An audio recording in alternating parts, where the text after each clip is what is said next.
हुआ है।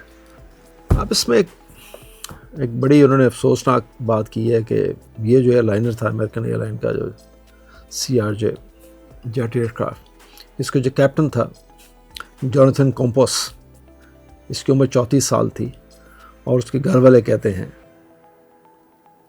कि जब वो 3 साल का था तो फ्लाई करने का ख्वाब देखता था। अस्सलाम वालेकुम, मेरा नाम है शाहिद अयूब, आप देख रहे हैं रीडर टीवी।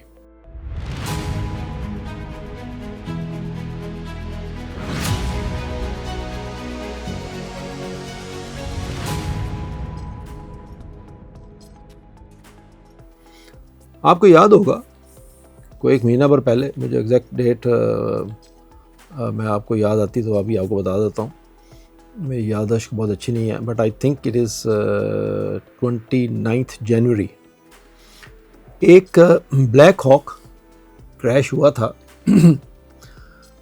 क्रैश क्या हुआ था, वो एक अमेरिकन एयरलाइनर के अंदर जाके वो हिट हो गया और अमेरिकन एयरलाइनर अप्रोच कर रहा था वाशिंगटन नेशनल एयरपोर्ट पे और 67 पैसेंजर्स ऑन बोर्ड थे उस जहाज़ के। और ये ब्लैक हॉक जो था, जो कि एक ट्रेनिंग मिशन पे था, वो उसके अंदर जाके हिट हुआ और सारे के सारे पैसेंजर्स थे वो नीचे टॉमिक रिवर में डूब के सारे मर गए, तो कोई भी नहीं बचा था।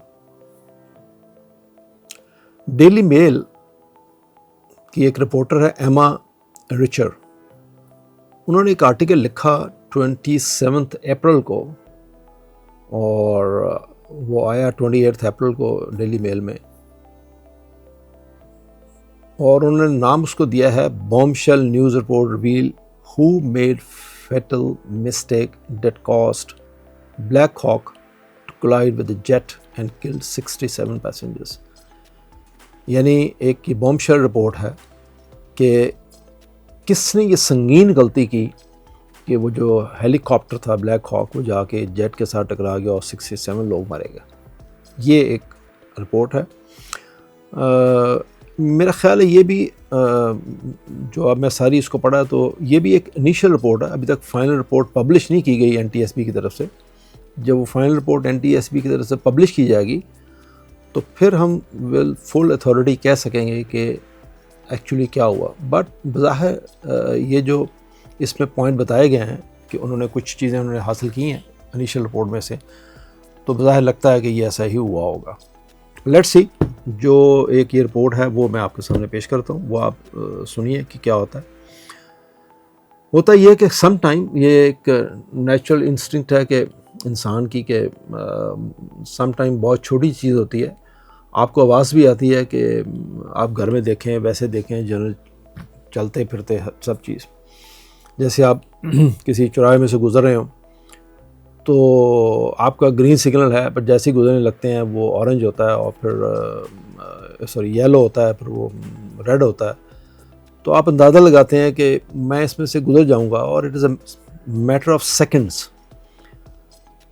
मोस्ट ऑफ द टाइम ऐसा होता है, आप गुजर जाते हैं और दूसरी तरफ से आने वाला भी हल्की सी ब्रेक लगा लेता है, वो आपको एक रास्ता दे देता है। बट कभी ऐसा हो सकता है, कभी, अब वो आपकी ज़िंदगी में कब आए वो लम्हा कि आप गुज़रे और उसने कहा कि इसका बंद हो गया था, ये गुज़रा और उसको नज़र नहीं आया, या इंटेंशनली या नहीं नज़र आया, उसने ला के मार दिया, और हो सकता है कोई मर जाए या बच जाए या कोई ज़ख्मी हो जाए या कुछ हो जाए।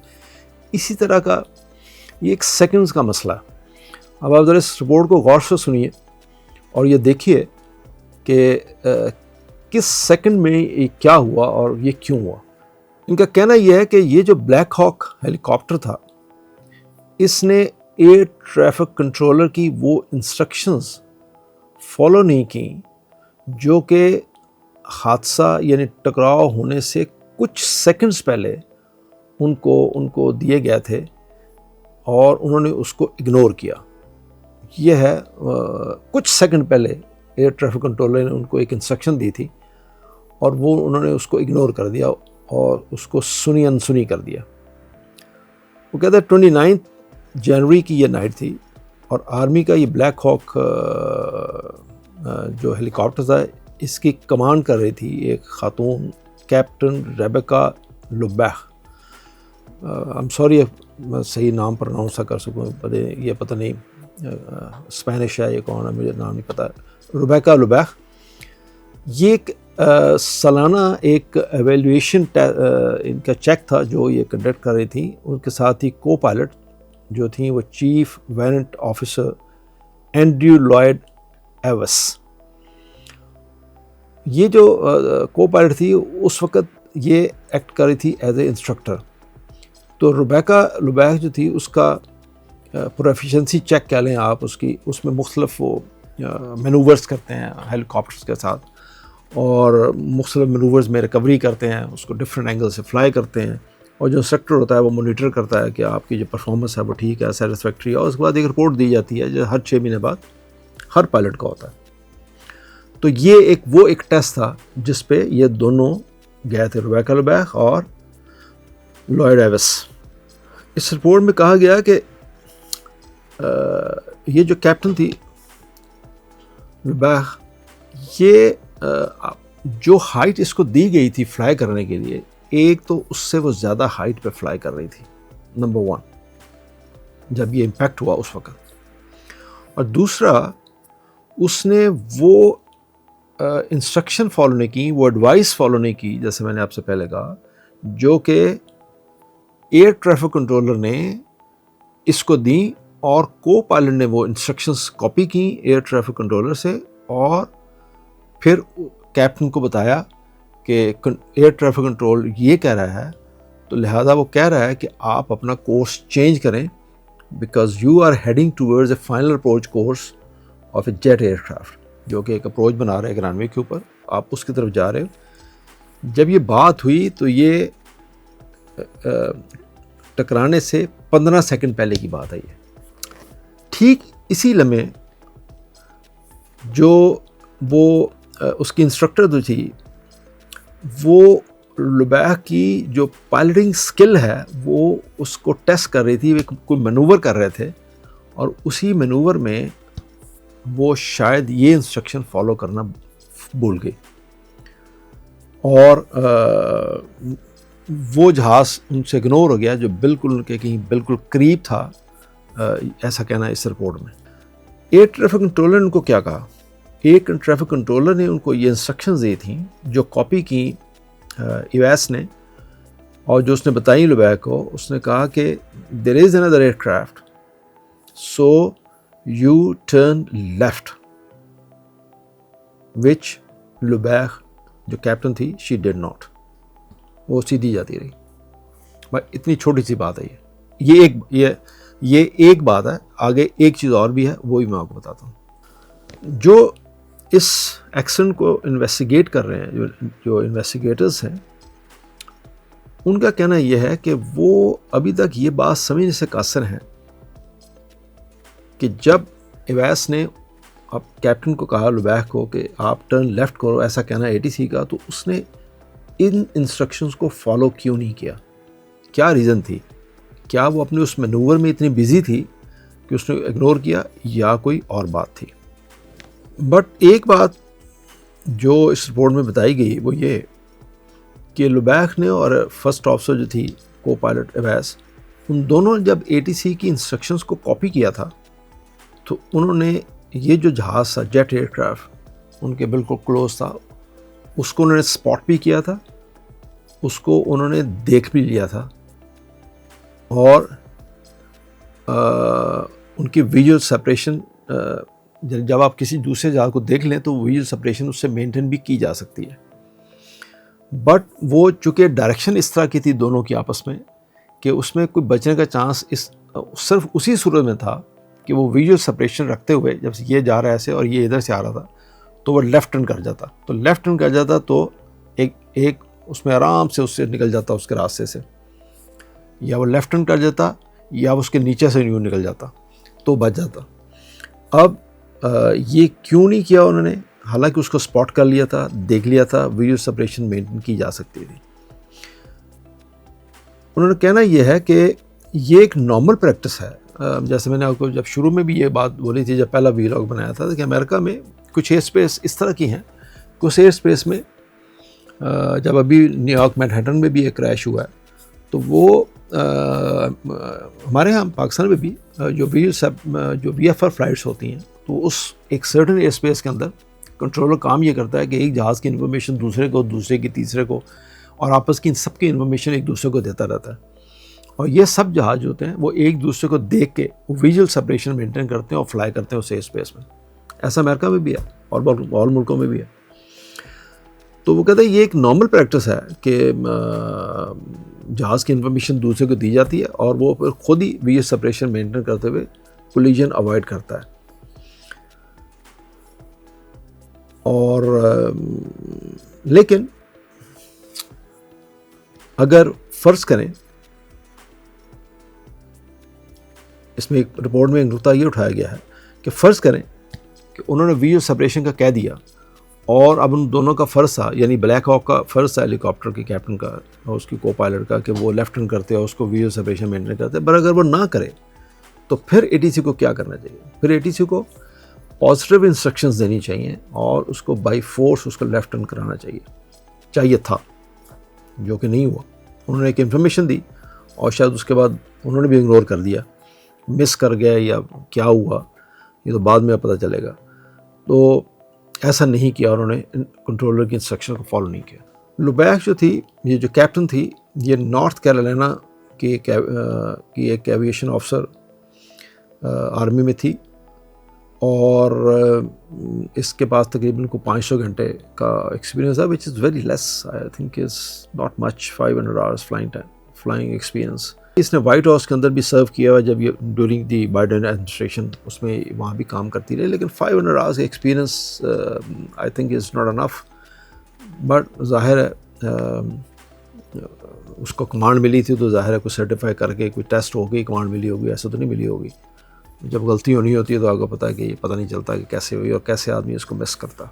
जो उनकी एक रेगुलेटरी बॉडी है FAA, उनका एक रूल यह है, जैसे मैंने आपसे थोड़ी देर पहले कहा, हमारे यहाँ भी यही रूल है, सब जगह यही रूल है कि जब दो एयरक्राफ्ट आपस में एक दूसरे की तरफ फ्लाई कर रहे हों और कंट्रोलर को लगे कि वो क्लाइड करेंगे या जो उसने उनको इन्फॉर्मेशन दी है एक दूसरे की इन्फॉर्मेशन दी है वो उस पर अमल नहीं कर रहे, तो वो कहते हैं कि the pilot have to be advised if they are likely to merge, यानी फिर पॉजिटिव वो कंट्रोलर को चाहिए कि वो पॉजिटिव इंस्ट्रक्शंस दे और उनको एक दूसरे से दूर करे। बट ज़ाहिर इस रिपोर्ट में ऐसी कोई चीज़ मेंशन नहीं की गई, पर लगता है कि ऐसा हुआ नहीं है, क्योंकि इस रिपोर्ट में ये जिक्र किया गया है कि ये जो पॉजिटिव कंट्रोल है जिसमें रूल में एक चीज़ मेंशन की गई है, उस रात ऐसा नहीं हुआ, जो कि बहुत ज़रूरी था इस कोलिजन को अवॉइड करने के लिए और 67 पैसेंजर्स की जान को बचाने के लिए। अब ये जो एक जेट एयरक्राफ्ट जो वाशिंगटन नेशनल एयरपोर्ट पर लैंड कर रहा था, वो एक सर्किलिंग अप्रोच बना रहा था रनवे 33 की तरफ। अब ये इन्फॉर्मेशन उसको पास की गई ब्लैक हॉक को कि एक अमेरिकन एयरलाइनर जेट जो था वो सर्किलिंग अप्रोच बना रहा रनवे 33 की तरफ, और नाइट टाइम तो ज़ाहिर, और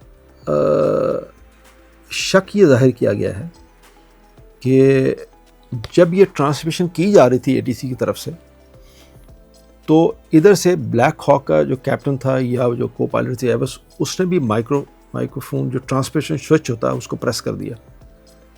अब होता ये है कि जब आप ट्रांसमीटर स्विच प्रेस करते हैं तो आपको जो इनकमिंग वॉइस होती है, जो ATC आपको कह रहा होता है, वो आपको आनी बंद हो जाती है। ये जैसे आप यूँ समझिए कि कोई शख्स आपसे बात कर रहा हो, कोई आपको कोई चीज़ एक्सप्लेन करने की कोशिश कर रहा हो, तो अगर तो आप उसकी सारी बात गौर से सुने चुप करके, तो बात आपको बेहतर समझ आ जाएगी। बट अगर आप वो बात एक्सप्लेन कर रहा हो और आप भी दरमियान में बोलना शुरू कर दें और इधर से TV की या रेडियो की आवाज़ भी ज़्यादा तेज़ कर दें, तो आप कुछ समझ नहीं आएगी कि ये शख्स क्या बात कर रहा।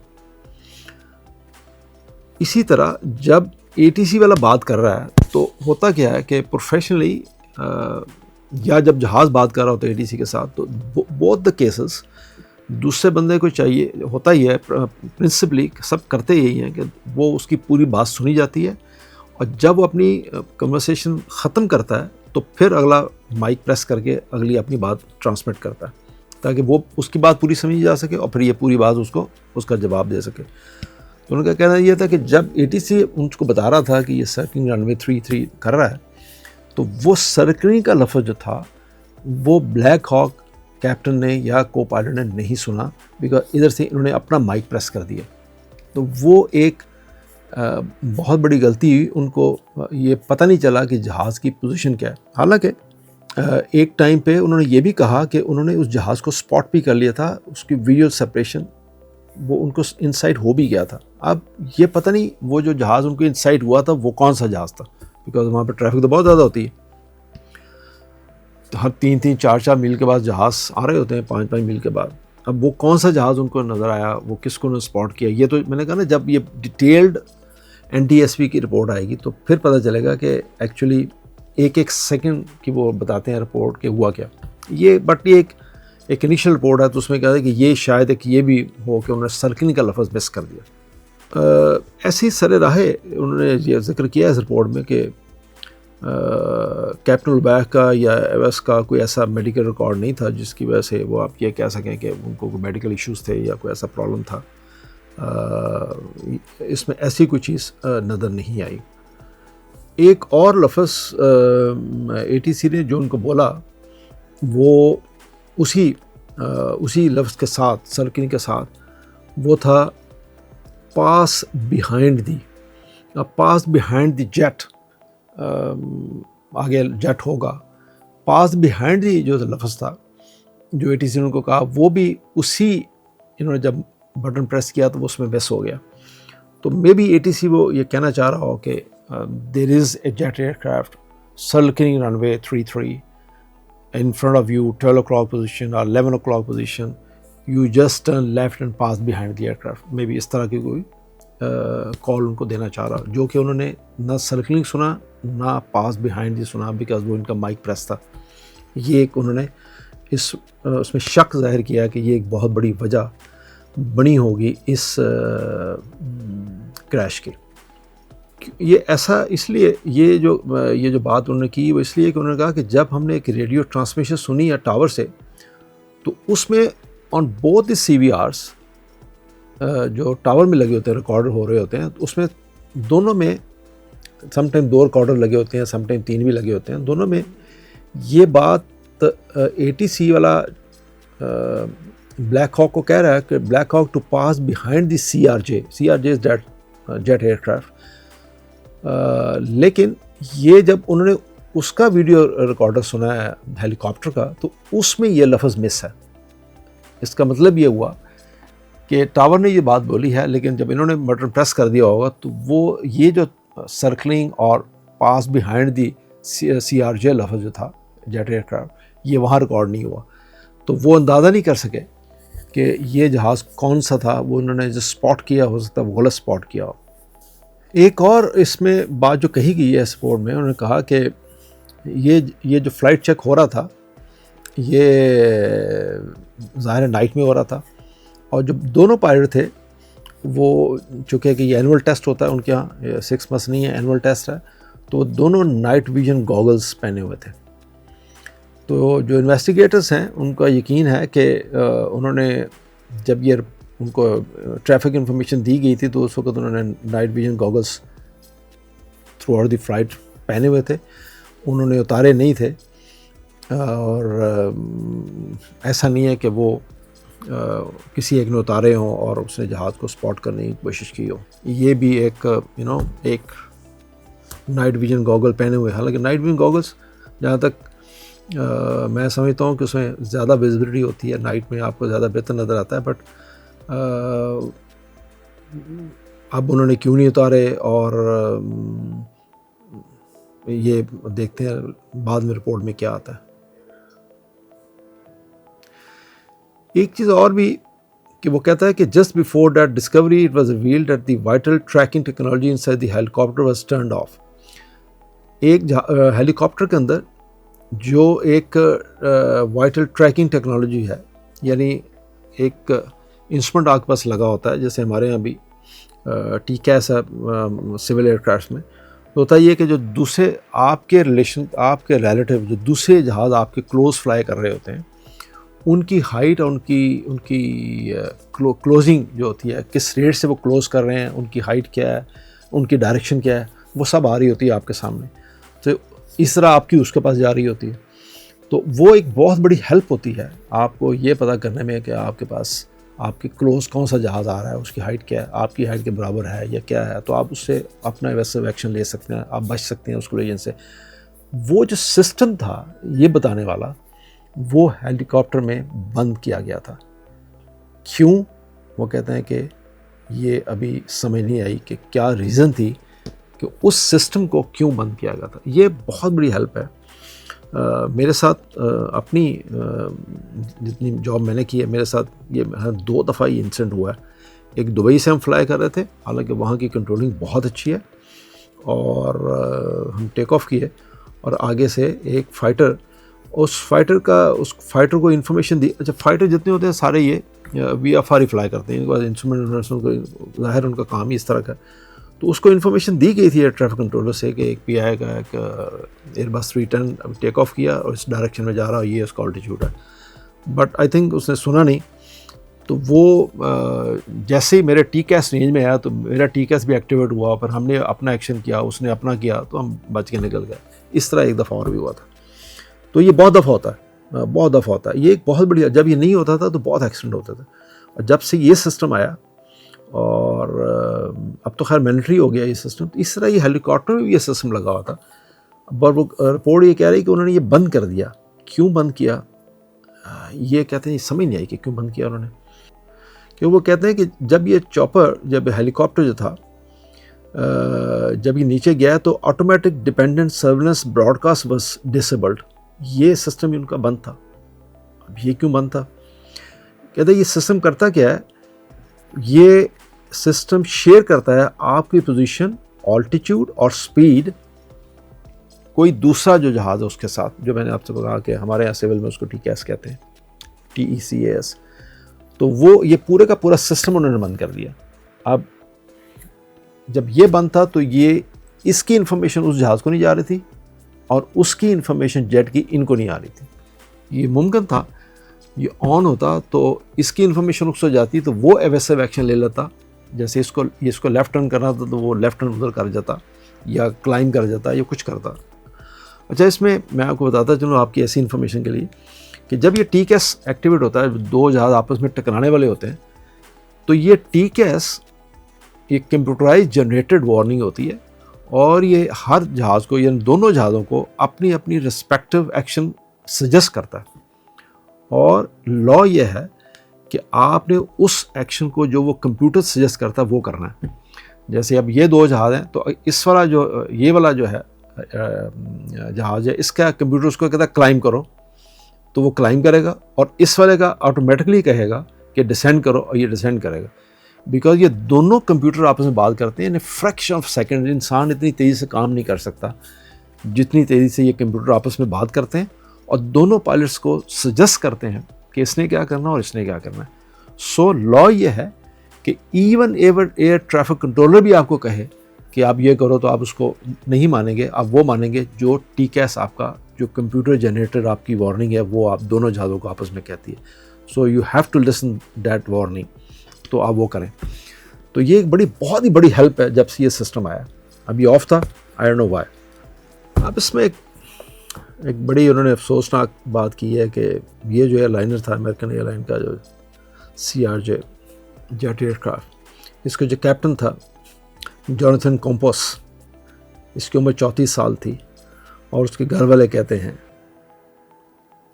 कि जब वो 3 साल का था तो फ्लाई करने का ख्वाब देखता था। वो 3 साल से ये कह रहा था, जब वो 3 साल की उसकी उम्र थी तो वो कह रहा था मैं पायलट बनूंगा, and he became a pilot and captain. और इतनी थोड़ी उम्र में, इतनी छोटी उम्र में वो इस क्रैश में मारा गया बेचारा। ये एक दर्दनाक स्टोरी है, अल्लाह जानता है ये किसको कब मरना है, ये तो खैर इसके बारे में क्या कहें। उस वक्त पता नहीं मैंने आपसे जिक्र किया ये नहीं किया जब मैंने पहला वीलॉग किया था कि ये जो पैसेंजर एयरक्राफ्ट था, जब इसका क्रैश हुआ था, जब ये हिट हुआ हेलीकॉप्टर के साथ, ये ज़मीन से सिर्फ 313 फुट के फासले पर था। यानी ये हाइट 313 फुट मैयर हुई है just 2 seconds before the collision. ये एक छोटी सी रिपोर्ट थी जो डेली मेल ने पब्लिश की 28 अप्रैल को। ये भी एक इनिशियल रिपोर्ट है, बज़ाहिर ये वजह समझ आती है कि ये हुआ होगा, पर लेट्स सी जब ये रिपोर्ट कंप्लीट आएगी NTSB की तरफ से मैं आपको पेश करूँगा। तो वजह के लिए शुक्रिया। मुझे उम्मीद है कि आप हमारा वीलॉग शेयर करेंगे, सब्सक्राइब करेंगे चैनल को और इसको मैक्सिमम लोगों को फॉरवर्ड करेंगे ताकि हमारी हौसला अफजाई हो सके। Thank you very much. अल्लाह हाफ़िज़।